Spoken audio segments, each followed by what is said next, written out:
Hey everyone, welcome back. So today we've got an absolutely fantastic explainer lined up for you. We're going to be digging right into some crucial insights from the Microsoft Fabric best practice updates. But specifically, we're looking at what happens after you make the big move. Because look, migrating to Microsoft Fabric is an incredibly exciting starting point. It's a massive upgrade for sure, but let's be perfectly clear about something. Hitting that migrate button, that's not the end of the road. In fact, it is literally just the beginning of your real data journey.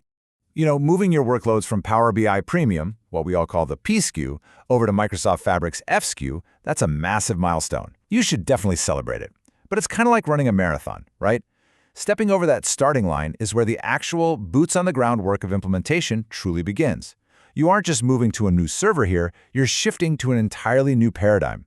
You're completely moving away from those legacy provision clusters, and you're stepping into this highly dynamic world of capacity unit or CU pooling and smoothing. So consider this your ultimate post-migration survival guide. We're going to cover the migration milestone, warehouses and real-time intelligence, managing those large semantic models, mastering incremental data refreshes, scaling for asset operations, and finally, layered security and governance. All right, let's jump right into Section 1, the migration milestone, the starting line for your architecture. Moving right along to Section 2, warehouses and real-time. This is all about defining the core of your new house.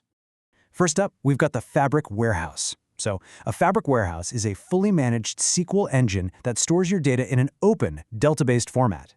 Now, I want you to really notice the emphasis on that word open, because we're directly contrasting Fabric's architecture with those conventional siloed data warehouses.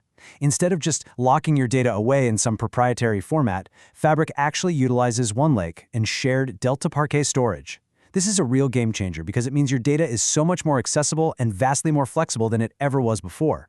And then we have our second engine, real-time intelligence. This is a unified end-to-end streaming analytics platform sitting right there within Microsoft Fabric.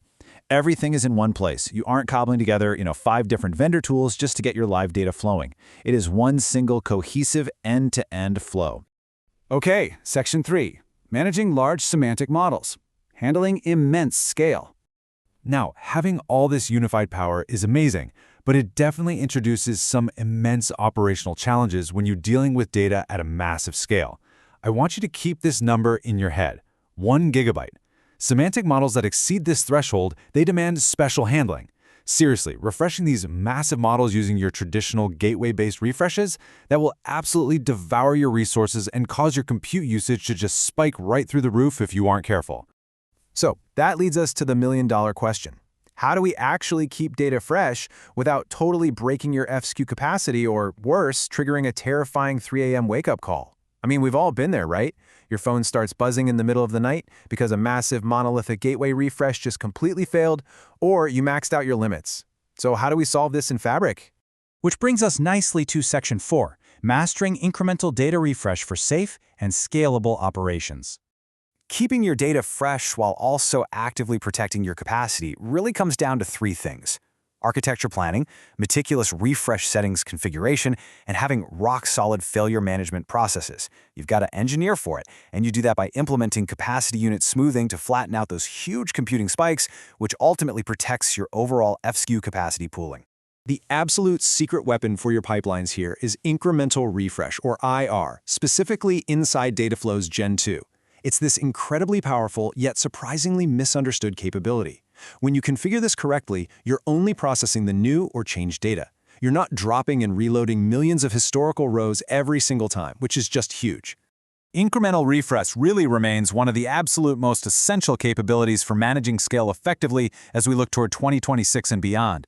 But if modern teams truly want to conquer scale, they should also be evaluating Direct Lake mode. Direct Lake is fantastic because it allows you to bypass those traditional gateway-based refreshes entirely. You're reading directly from those shared Delta Parquet files, and that delivers blazing fast performance without all the heavy data movement.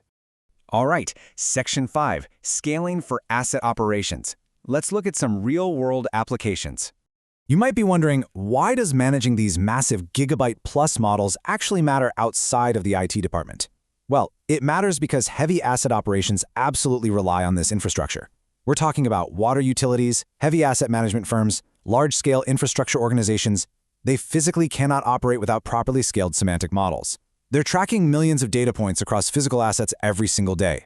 If their data goes stale or if their capacity breaks, real-world operations literally grind to a halt. It all boils down to this formula: combining the visualization power of Power BI with the unified backend of Microsoft Fabric. That is the winning formula. It's exactly what enables truly scalable asset operations for these super heavy-duty environments. And finally, Section 6, Layered Security and Governance. This is the overarching rule. Security and governance must always be applied in layers. Now, managing a Microsoft Fabric environment hinges entirely on this single, non-negotiable core principle. You can't just slap a single password on a workspace and call it a day. From your workspace access down to item-level permissions and all the way to row-level and column-level security within those open Delca Parquet files, your governance has to be a carefully orchestrated series of overlapping layers. And crucially, all these security layers should be actively monitored using Fabric's end-to-end workspace visual lineage. That is how you ensure truly unified governance across your entire data estate. Which leaves us with this one crucial question to close out our post-migration checklist. Are your Fabric layers truly secure? Or did you just successfully migrate your old PSQ vulnerabilities right into a shiny new FSKU environment?